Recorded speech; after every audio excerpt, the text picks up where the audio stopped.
উনি পুলিশের গাড়িতে বসা অধিকার আছে ইলেকশন পিরিয়ডে? না ইলেকশন পিরিয়ড হলেও কি ওনার অধিকার আছে? উনি কে হরিদাস পাল উনাকে পুলিশ ছাড়বে নিয়ে গিয়ে? ইলেকশন কমিশনের অধিকারের এতে গাইডলাইনে আছে এরকম করা যাবে? এর মধ্যে প্রতিহিংসা কি আছে?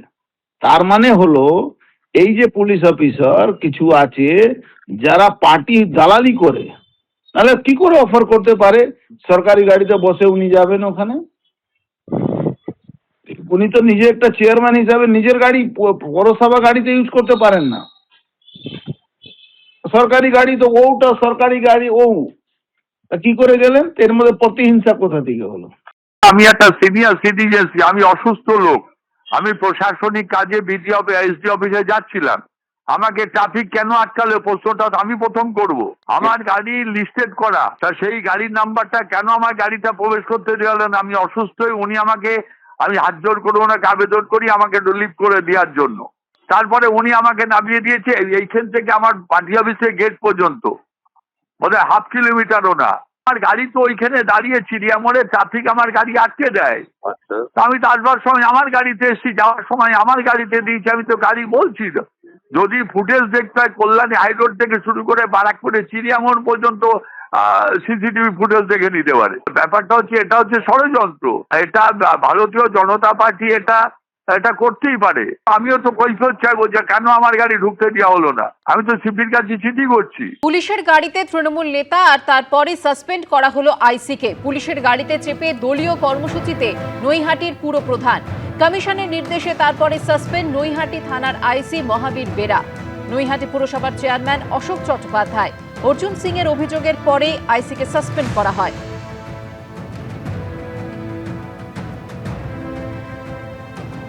অন্যদিকে মহিলাদের সামনে রেখে ফের মুখ্যমন্ত্রীর নিশানায় কেন্দ্রীয় বাহিনী। কেন্দ্রীয় পুলিশ বাহিনী ভোট দিতে আজকালে ঝাড়ু হাতে নিন।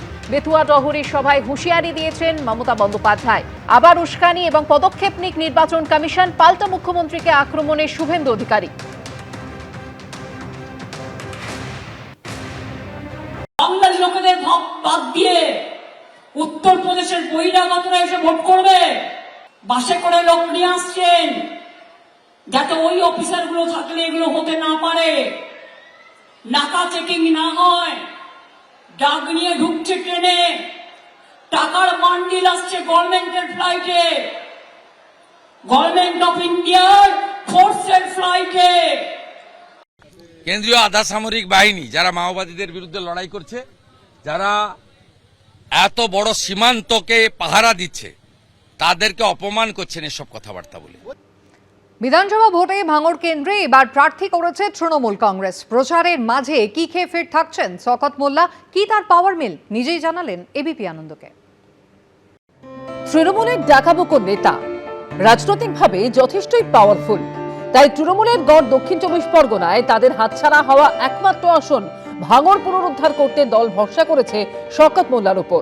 ভোটের প্রচারে নিজের পাওয়ার ধরে রাখতে শওকত মোল্লার ভরসা কেমন ডায়েটে?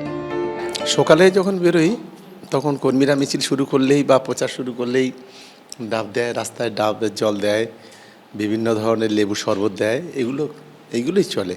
সকালে কিছু খাই না, সকালে ওই একটু ডাবের জল, 1 কাপ চা খেয়ে বেরিয়ে পড়ি। আবার এই দুপুরে 12টা-1টা কখন খাওয়া হয় কখন হয় না, আবার রাত 12টা-1টায় ফিরি। শওকত মোল্লার দিন শুরু হয় দুধ চা আর বিস্কুট দিয়ে।